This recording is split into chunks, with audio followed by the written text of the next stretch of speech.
tekrar merhaba. Ben bu çalışmada Fold Yarn'ın şu Cotton Soft serisinden ipler tercih edeceğim.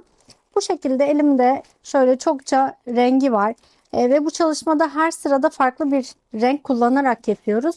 Ve kullandığım iplerin aynı cins olup da çok renkli olmasına özen gösterdim. Siz dilerseniz bu çalışmayı daha soft renklerle de yapabilirsiniz. Bu yapacağımız çalışma sonunda hem tişört ya da işte crop yapmayı, hem elbise yapmayı, hem uzun kollu bir bluz yapmayı hepsini bir çalışmada öğrenmiş olacağız. Dolayısıyla ben böyle renkli renkli cıvıl cıvıl bir model olsun istedim açıkçası. Şimdi elimde böyle benim yaklaşık 10-15 tane renk var. Tabii ki bunların hepsini kullanmayacağım bu çalışmada. Farklı çalışmalarda da kullanacağım bu renkleri ama şöyle her bir sırasını farklı renkten oluşturacağım. Başlangıç sırasına geçeceğiz. 4,5 numara bir tığ tercih ediyorum. Bu ip 4,5 numara tığ kaldırır.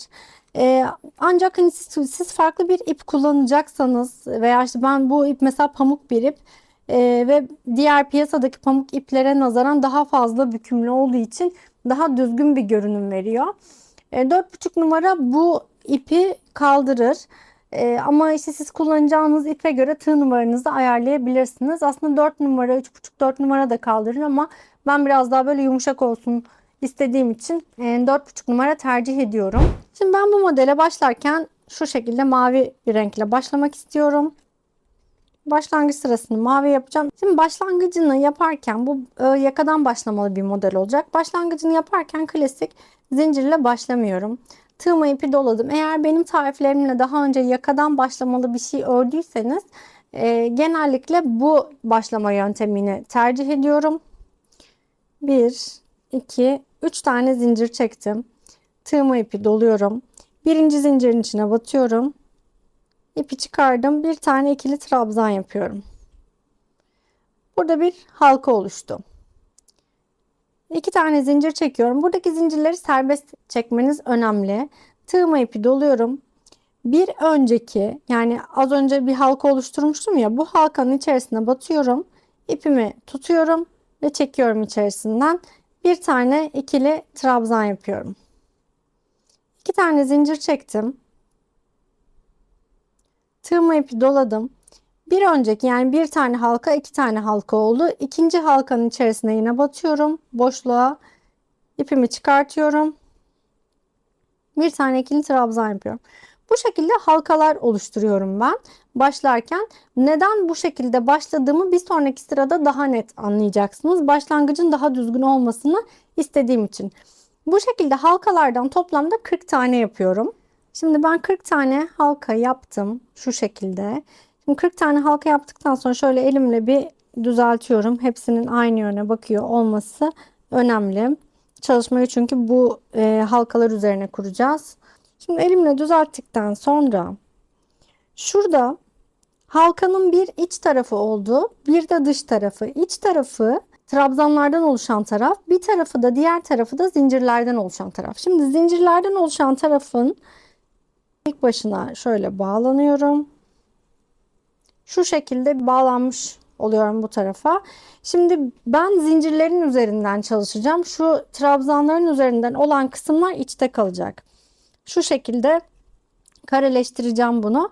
Bu aşamada neden burada 40 tane halka yapıyoruz? Bedeni büyütmek ya da küçültmek için nasıl büyütüp küçültebilirsiniz diye ondan bahsetmek istiyorum. Çünkü bu modelde beden baştan kuruluyor. Ya sonrasında bedeni tabii ki büyüteceğiniz ya da küçülteceğiniz yerler oluyor ama ilk baştan bedeni belirleyen şey burada başladığınız sayı oluyor biraz da. En azından başlangıç kısmı için tablonun üzerinden anlatacağım. Toplamda 40 tane. 40 tanenin anlamı ne? 40 tane halkanın anlamı. Bu kare bir model olacak. Yani yaka kısmı kare olacak. Yani önü, arkası ve omuzlara denk gelen kısımları eşit halkalardan oluşacak. Eşit ölçüde olacak.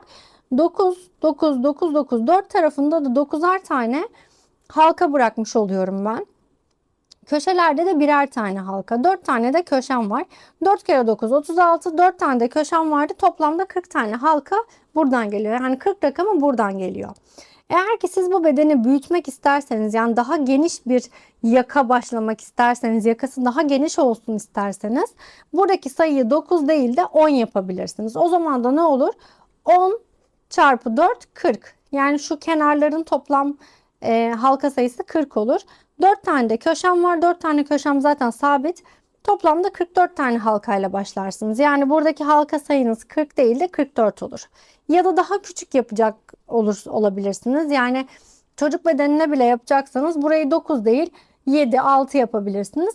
Önemli olan burada yaptığınız şu halka sayısının şuradaki sayıya, rakama oturuyor olması. Genellikle işte 4'e bölünebiliyor olması gibi ölçümlenir ama yine de bu hesaplamayı yapmanız gerekiyor. Yani kenarlarda kaç tane halka bırakacağım? Artı 4 tane de köşe yapmanız gerekiyor. Eğer işte çocuk bedenine göre yapacaksanız da, yetişkin bedenine göre de yapacaksanız da bu halkaları yaptıktan sonra, yani 40 tane yaptınız, bir hani şu kısmı böyle bir başınıza geçirip yeterli genişlikte mi boyun kısmı diye bir bakmanızda fayda var.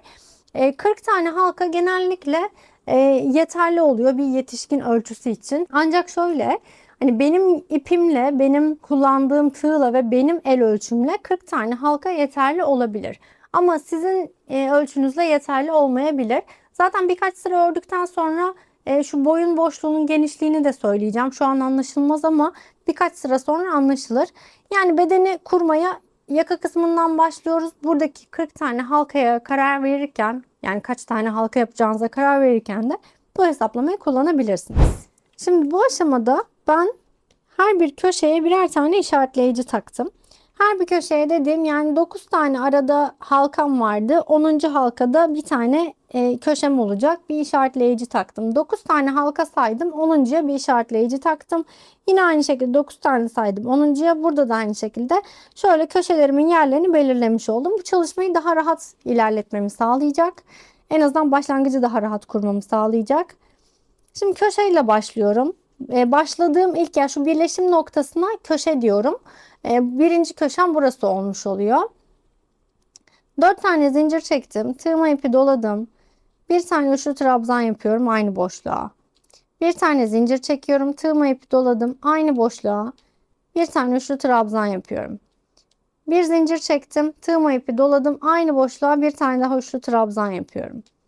Köşeyle başladım. 4 tane, yani şu birinci yapmış olduğum 4 tane zincirin 3 tanesi bir tane üçlü trabzan sayılıyor. Yani ben burada toplamda 4 tane üçlü trabzan yaptım. Aralarda da birer tane zincir yapmış oldum. Arada hiç zincir çekmiyorum.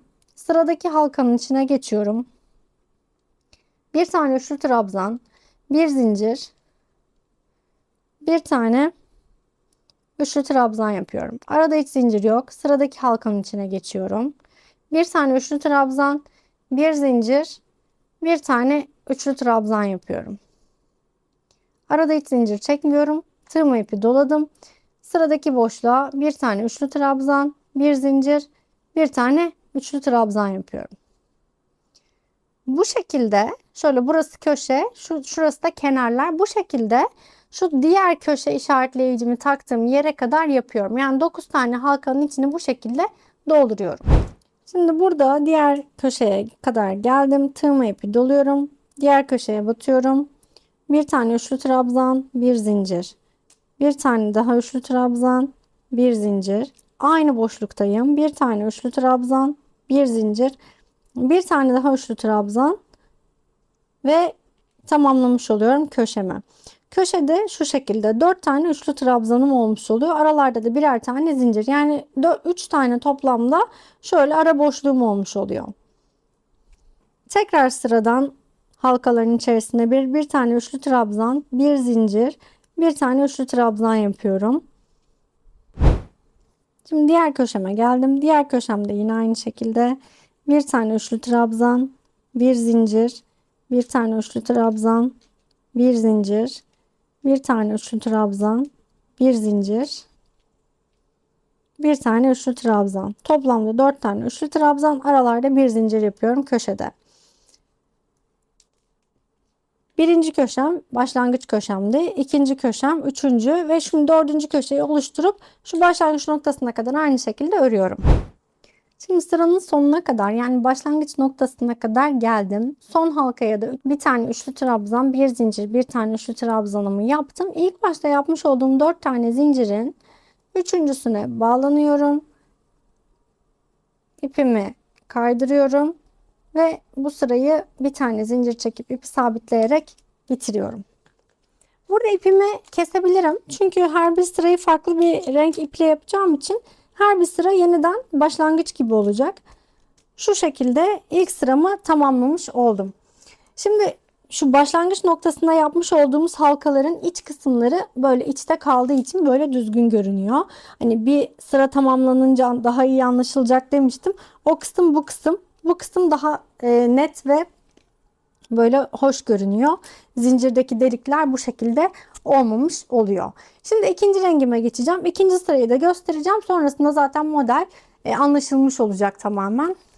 İkinci sırayı da şöyle bir renkle örmek istedim. Bu modeli böyle elinizde kalan iplerle de çok kolaylıkla yapabilirsiniz. Yani illaki işte pamuk ipler olabilir, daha kalın iplerle de olabilir aslında ama hani böyle orta kalınlıkta iplerle çok kolaylıkla yapabileceğiniz, elinizde kalan ipleri değerlendirebileceğiniz bir model olmuş oluyor bu. Şimdi ikinci sıraya geçerken ben her seferinde aynı taraftan başlayacağım, aynı yerden başlayacağım. Tığıma ipi dolayıp ipimi sabitliyorum.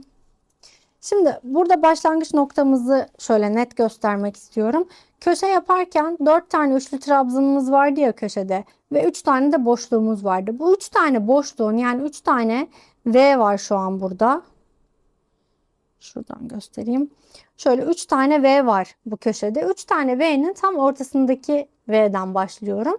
Benim köşe artışlarım buradan ilerleyecek. Yani benim şuradaki 4 tane trabzanımın tam şu ikinci ve üçüncü trabzanın arası benim artış noktalarım ve başlangıç noktalarım olmuş olacak. Bu modeli oralardan büyütmüş olacağım.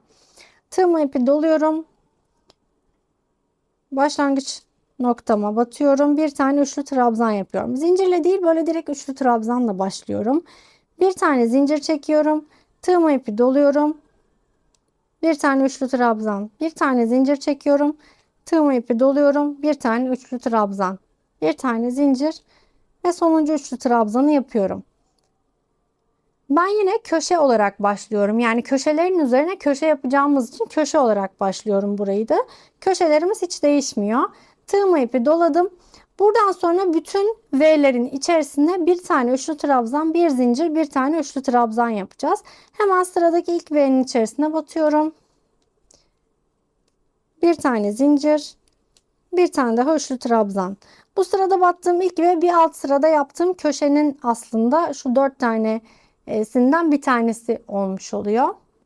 Sıradaki V, yani burada şu önemli. Şurada V'lerin içerisinden çalışacağım. Yani şu araya çalışmamanız gerekiyor. Şu her bir V'nin içerisine bir tane üçlü trabzan, bir zincir, bir tane üçlü trabzan olarak çalışmayı devam ettireceğim. Bir tane üçlü trabzan, bir zincir,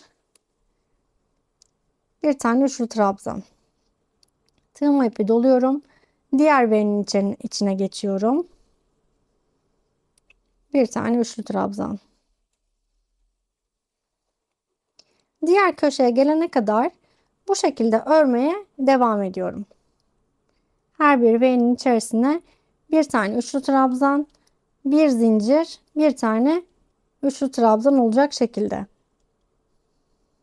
Böyle görünecek. Şimdi burada köşeye geldiğimi nereden anlıyorum? Şu 4 tane üçlü trabzanı yaptığım yere geldiysem köşeye gelmişimdir. Bu noktada köşenin ilk V'sini, bir alt sırada yaptığım köşenin ilk V'sinin üzerine bir tane üçlü trabzan, bir zincir, bir tane üçlü trabzan örüyorum. Köşenin ikinci V'si, yani şurası benim köşe artışı yapacağım yer oluyor. Yani ikinci sıramın köşesi olmuş oluyor. Bir tane üçlü trabzan, bir zincir,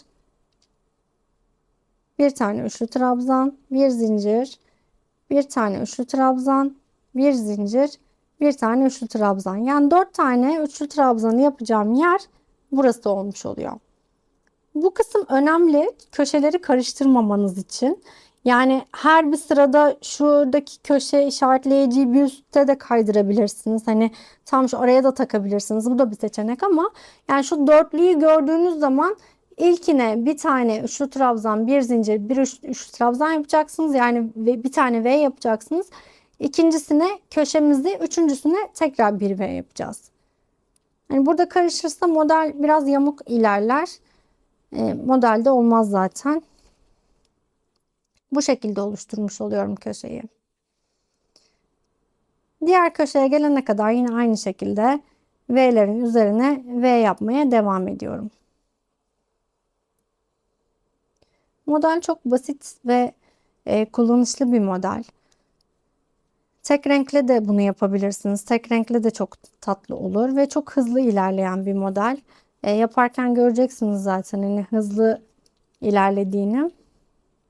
Ve hani istediğiniz bedene uyarlanabilir. İstediğiniz her iple yapabilirsiniz bu modeli. Kışlık kazak da yapabilirsiniz. Ben tek modelde, tek desende birden fazla şey gösterme niyetim var. Bakalım. Şimdi diğer köşeyi de göstereyim.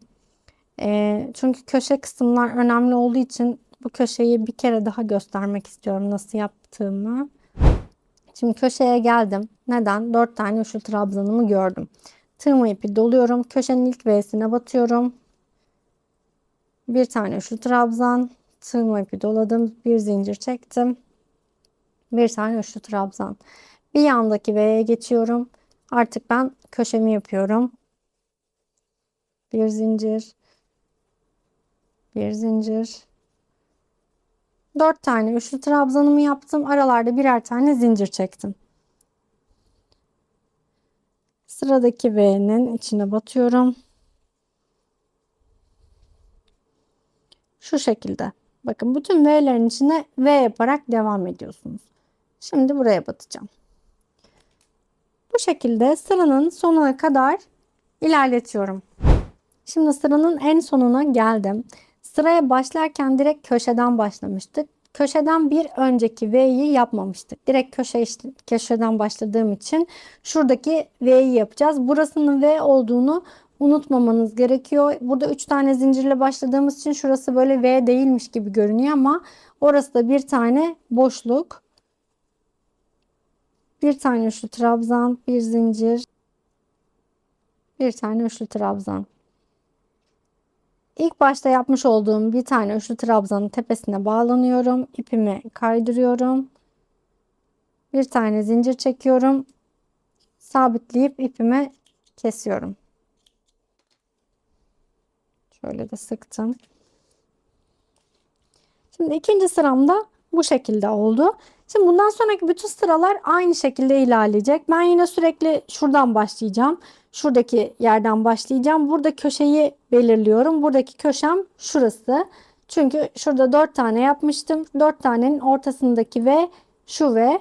Şuradan başlıyorum. Yani 3 tane boşluğum var. Ortasındaki V'den başlıyorum. Bunu böyle birkaç kez söylüyorum ama bu kısım önemli olduğu için. Böyle arkasında da ipler kalıyor. En sevmediğim. Onları da artık bakacağız. Hep en sona bırakıyorum onları. Şöyle. Buradan sonra istediğim renk sıralamasıyla devam ediyorum.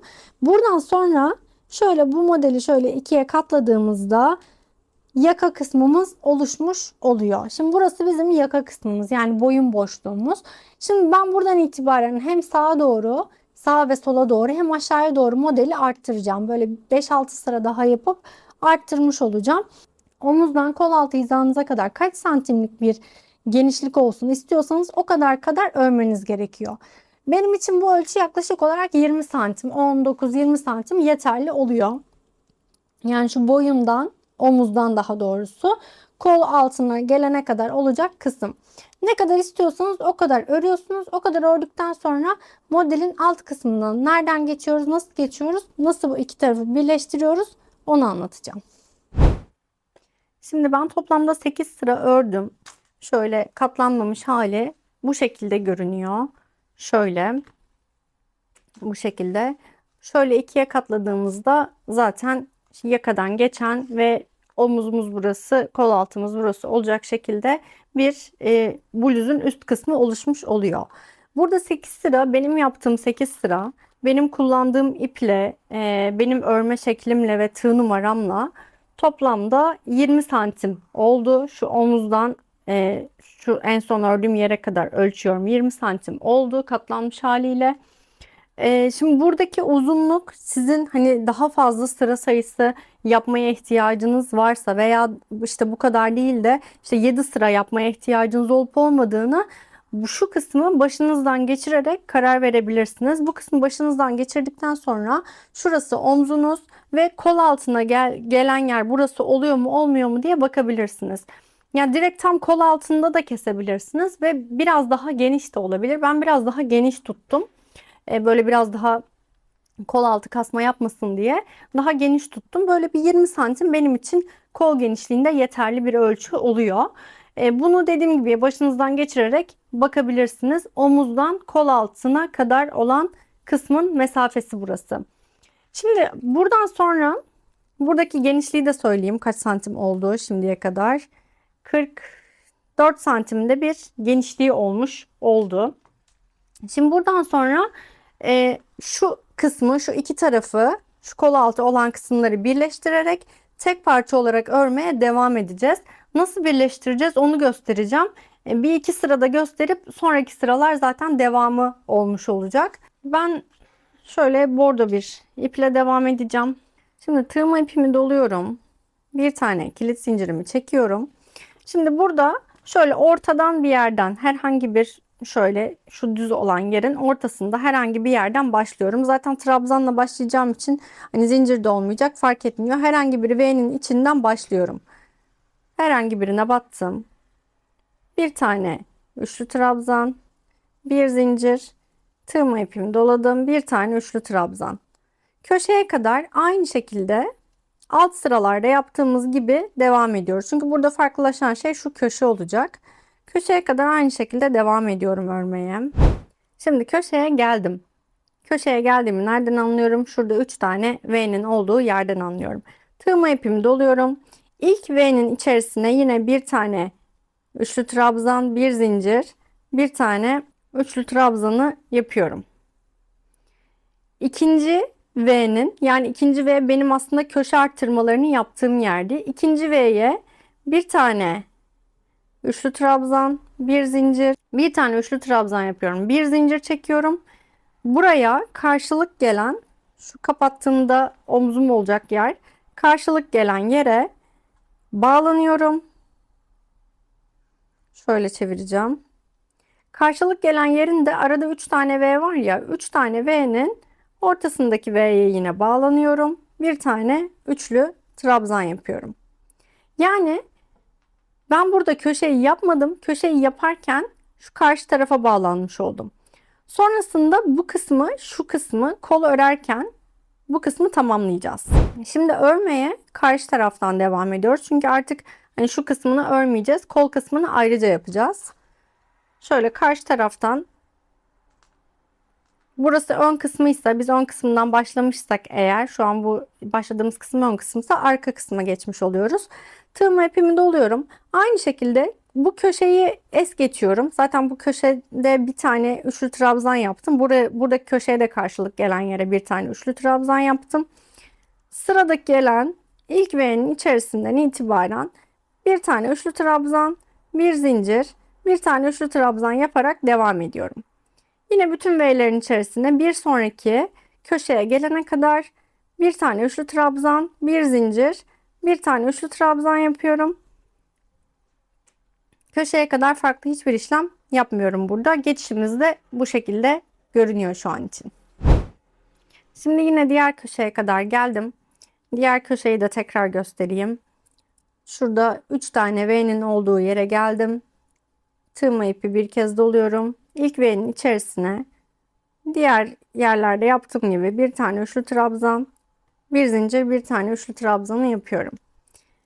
Sıradaki V'nin içerisine sadece bir tane üçlü trabzan, bir tane zincir çekiyorum ve karşılık gelen yere bağlanıyorum.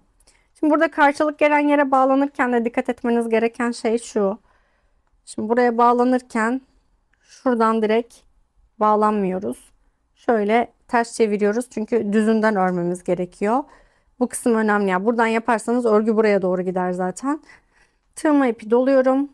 Karşılık gelen yerde de 1, 2, 3 tane V'nin olduğu yerin ortasındaki V'ye batıyorum.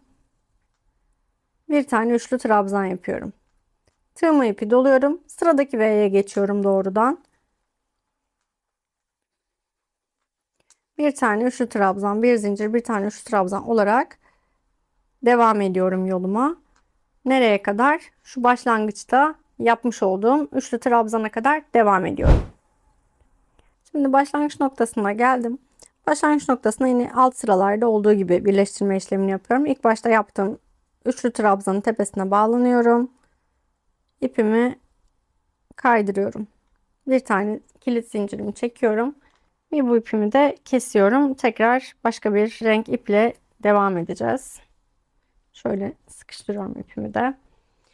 Şimdi şu anda bu şekilde görünüyor. Alt birleştirmesini yaptık.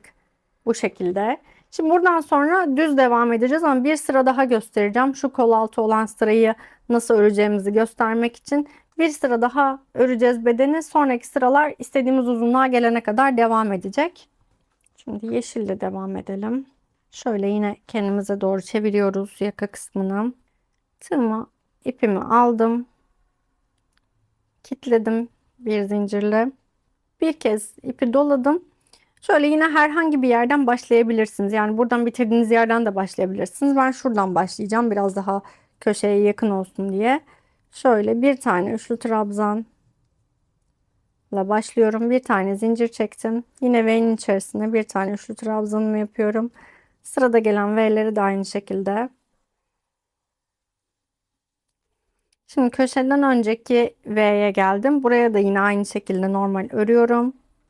Şimdi burada bir boşluk oluşturuyor. Ben buradaki boşluğun içerisine sanki burası bir V'ymiş gibi bu boşluğun içerisine bir tane üçlü trabzan, bir zincir, bir tane üçlü trabzan yapıyorum. Bu şekilde. Tığıma ipi doluyorum. Sıradaki V'ye geçiyorum doğrudan.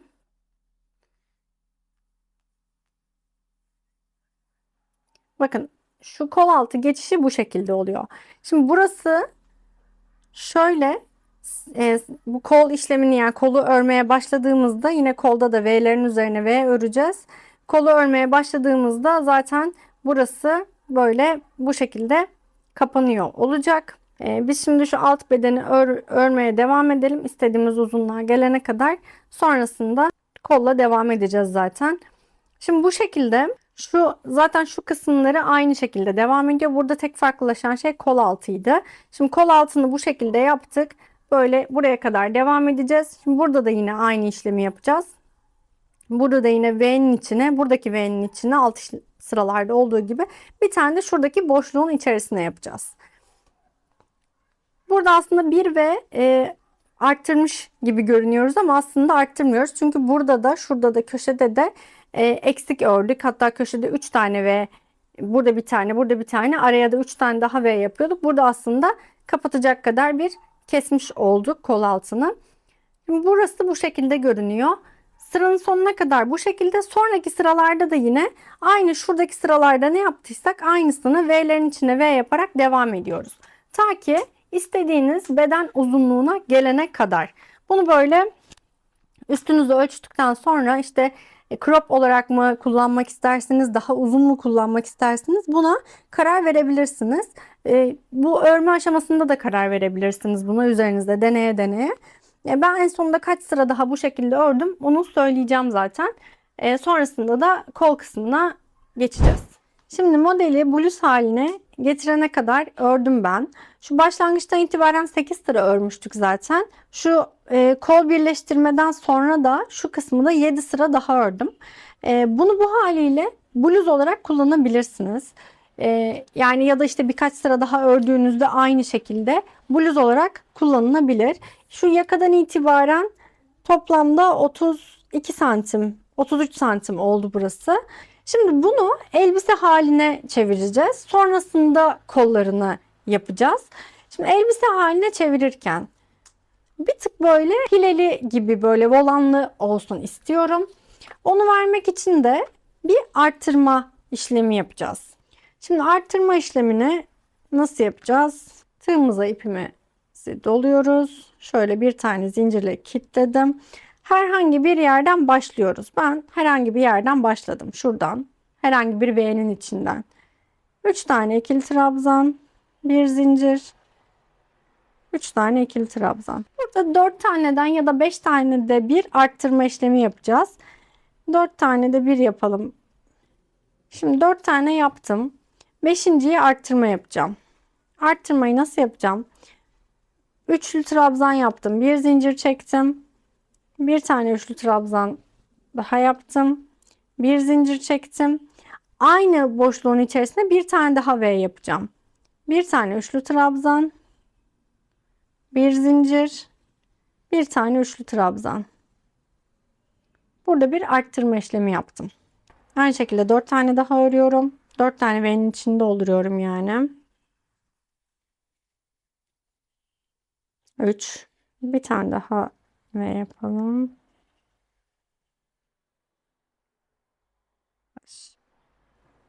Şimdi tekrar arttırma yapacağım. V'nin içine battım. Bir üçlü trabzan, bir zincir, bir üçlü trabzan, bir zincir, üçlü trabzan. Bu şekilde arttırmamı yapıyorum. Şöyle burada da bir tane arttırma yaptım. Burada da bir tane arttırma yaptım. Şimdi 5 tane de bir yani 4 tane arttırmasız bir tane arttırmalı olacak şekilde bu sırayı tamamlıyoruz. Bir sonraki sırada bunlar böyle zaten kıvrılmaya başlayacak hiç arttırma yapmadığımızda. Şimdi arttırma yerlerinde bakın şöyle arttırma yerleri belli oluyor. Sıranın tamamını ben bu şekilde yaptım. Şimdi sıranın sonuna geldiğinizde şey olmayabilir. Hani arttırdınız ve geriye 5 tane kaldı. Mesela 4 tane değil de 5 tane kaldı benim iki arttırma yeri arasında. Bu bir problem değil. Dalgalanmayı istediğiniz seviyeye bağlı olarak bu arttırmaları sıklaştırabilirsiniz. Yani 2 tane de bir de yapabilirsiniz. Her birini de arttırabilirsiniz. Bu sefer çok pileli bir elbise olur. Şimdi yine herhangi bir V'nin içinden başladım. Bu sırada hiç arttırma yapmayacağız. Az önce yapmış olduğumuz arttırmaların üzerlerine normal bir şekilde birer tane V yap. Şurada sırada 3 tane V var mesela. Her birinin içine birer tane, bir tane V'nin içine bir tane yaptım. Hemen yanındakine yine aynı şekilde bir tane üçlü trabzan, bir zincir, bir tane üçlü trabzan yaptım. Yine aynı şekilde bütün V'lerin içerisine aynı şekilde bir üçlü trabzan, bir zincir, bir üçlü trabzan olarak devam ediyoruz. Bakın zaten böyle olduğu için buradan bu sıra ve bu sıradan sonra bu kıvrılmalar, dalgalanmalar başlıyor. Sadece bütün V'lerin içerisine birer tane daha V yapmış oluyorum bu sırada. Herhangi bir arttırma, eksiltme, işte farklı bir işlem yapmıyorum. Şimdiye kadarki sıralarda yani şuradaki sıralarda ne yapıyorsam birebir aynısını yaparak devam ediyorum. Bu sıradan sonra etek kısmı artmaya başlayacağı için yani etek kısmı oluşmaya başlayacağı için bu sıradan sonra ne kadar uzunlukta bir etek elbise olsun istiyorsanız o kadar uzunlukta örmeye devam edebilirsiniz. Bu arttırmayı hiç yapmazsanız eğer dümdüz örmeye devam ederseniz dümdüz bir elbise olur ama bu sefer de çok bu basen kısmından çok basık bir elbise olur. O yüzden yani ben bu şekilde böyle şöyle arttırma yapıp şu kıvrılmaları olsun istedim elbiseye geçerken. Veya siz bunu daha uzun yaparsanız işte tunik olarak kullanabilirsiniz veya daha uzun bir bluz olarak da kullanabilirsiniz. Buradaki uzunluğu tamamen sizin kullanımınıza bağlı. Yani modelin tamamı şuradan ibaret. Buradan başlıyor. Şurada bir model için dönüm noktası var. Buradan sonrası tamamen modeli işte kazak, tişört, elbise, ne yapmak istediğinize göre değişir. Bunu böyle yere kadar uzun bir elbise de yapabilirsiniz. Bunu yaparken kışlık bir ip de kullanabilirsiniz. Ben sadece böyle çok ağır olsun istemedim. Kalın kalın olsun da istemedim. Hani içerisine gömlekle falan da kullanırım diye düşündüm. Ya da işte bluzlarla kullanırım diye düşündüm. O yüzden Hani böyle jile gibi de bırakabilirsiniz. Kol yapmaya da bilirsiniz. Şimdi eteği istediğim uzunluğa kadar öreceğim. Bu bir jile haline gelecek. Yani içine bluz ya da gömlekle giyilebilir bir elbise haline gelecek. Sonrasında uzun kollu versiyonunu nasıl yapacağız onu göstermek için şu kol kısmını da devam edeceğiz örmeye. Bundan sonraki bütün sıralarda sadece V'lerin içerisine V yapıyoruz. Şurada olduğu gibi. Sadece tek bir sırada arttırma yaptık. Geri kalanı aynı. Şimdi arttırma sırasını yaptıktan sonra toplamda şu pembe sıradan sonra yani toplamda 20 sıra daha ördüm ben etek ucuna kadar. Bu arttırma sırasından sonra hiçbir şekilde kesme arttırma hiçbir şey yapmadım zaten. Şu yeşil sırayı nasıl ördüysek devamında aynı şekilde örmeye devam ettim. Şimdi buradan kaç santim oldu onu söyleyeyim. Omuzdan etek ucuna kadar. Burada eteği siz istediğiniz kadar uzatabilirsiniz. Şöyle omuz kısmından ölçüyorum. Şuradan itibaren yani. Şöyle omuz kısmından etek ucuna kadar olan kısım toplamda 78 santim oldu. Siz burayı istediğiniz uzunlukta dediğim gibi yapabilirsiniz. Yani yere kadar da yapabilirsiniz. Biraz daha diz üstüne kadar da yapabilirsiniz. Ben böyle içine şöyle muz çoraplarla kombinlemeyi düşündüğüm için benim için bu boy yeterli oldu. Şimdi kol kısmını yapacağız. Eğer isterseniz bunu bu şekilde de kullanabilirsiniz. Yani bu kısa kollu, yarım kollu, jile gibi bir elbise olarak da kullanabilirsiniz. Burada bırakırsanız crop oluyor, uzatırsanız elbise oluyor. Kollarını da uzatırsanız uzun kollu bir elbise oluyor veya kollarını uzatırsınız ama alt kısmını şu etek kısmını uzatmazsınız. O zaman da uzun kollu bir bluz olmuş olur. Şimdi kol kısmını nasıl yapacağız? İlk iki sırasını göstereceğim kol kısmının.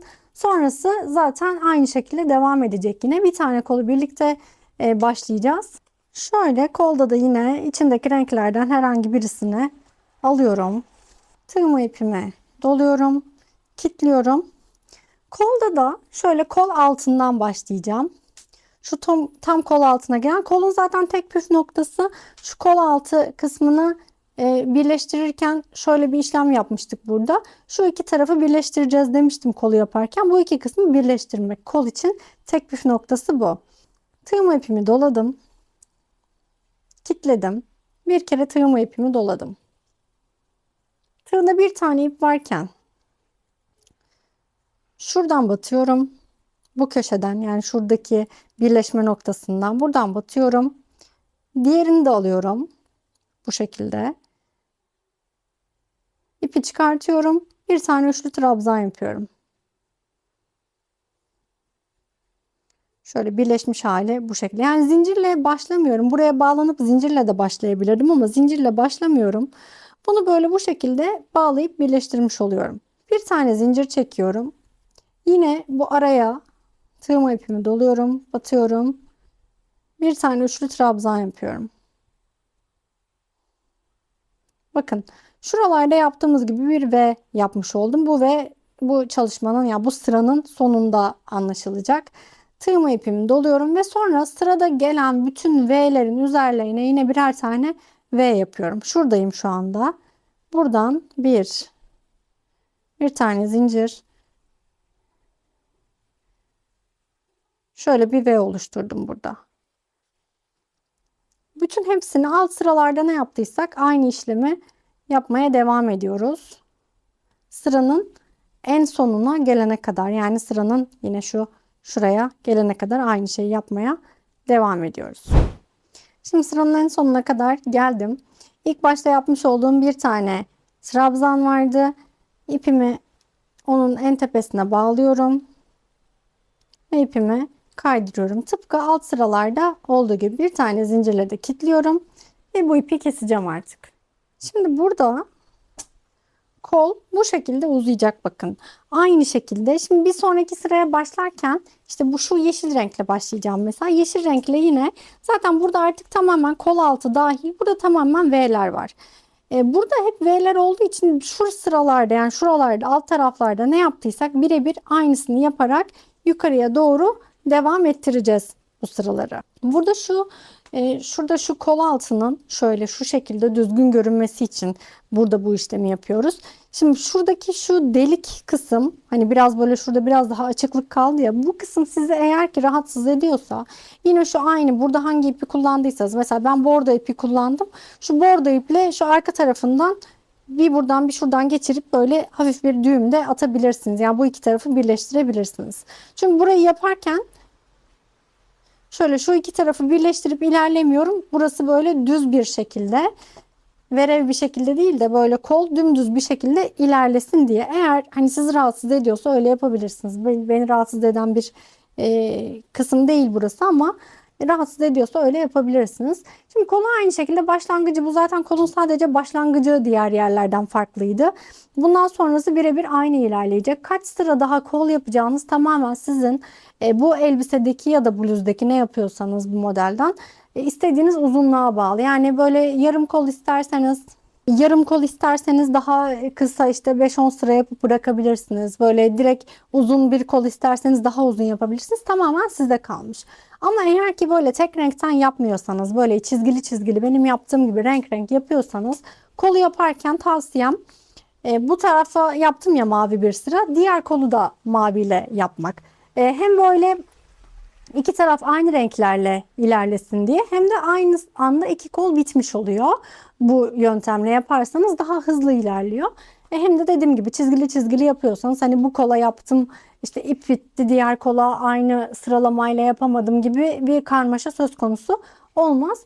Bu şekilde yapabilirsiniz. Bitmiş haliyle de kol kaç santim olduğu, kaç sıra boyunca kol yaptım, onları da söyleyeceğim zaten. Şimdi kolu tamamladım. Kolun toplam ölçüsünü de söyleyeyim. Toplamda şu maviden itibaren 23 sıra kol yaptım. Ve ne kadar uzunlukta olduğunu da söyleyeyim.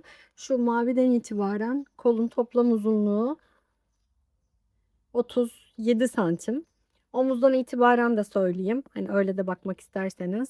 Şu omuzdan itibaren kolun toplam uzunluğu da 56 santim.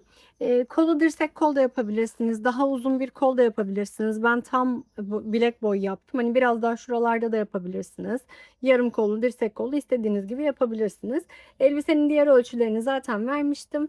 Toplamda kaç gram ip kullandım? Hani her ipten de bitmedi. Hatta hiçbiri bitmedi.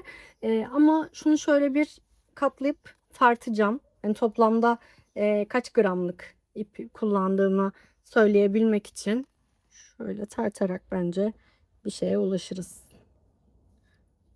600 gram, yani toplamda 6 yumak. Tabii ki bu 600 gram bu ipin kalınlığıyla 600 gram. Metrajı daha önemli olan. Benim bu kullandığım ipin metrajı 200 metre. Eğer sizin kullanacağınız ip metraj olarak daha fazlaysa tabii ki bir tık daha az ip gider. Veya işte daha uzun yapmak isterseniz farklı beden ayarlamalarıyla bu yaklaşık olarak 38-40 beden de giyebilir. 36 bedene fazla bol olur bence. Hani bayağı oversize bir elbise olur. 38 beden için ideal bu elbise ölçüsü. 600 gramdan böyle bir elbise çıktı. 600 gram pamuk ipten. Model genel olarak böyle. Bu modelle birlikte toplamda 6 varyasyonun kısa kollu tişört, uzun kollu tişört, kısa kollu crop ve uzun kollu crop, kısa kollu elbise ve uzun kollu elbise olmak üzere 6 farklı varyasyonu bu video içerisinde anlatmış oldum. Duruşu da bu şekilde. Umarım faydalı olmuştur. Yapacaklara şimdiden kolaylıklar dilerim. Bütün ürünlerinizi benimle Instagram üzerinden de paylaşabilirsiniz. Bu videoların devamlılığı için beğenmeyi, yorum yapmayı, kanalıma abone olup bildirimleri açmayı unutmayın. Sonraki videolarda görüşmek üzere. Bay bay.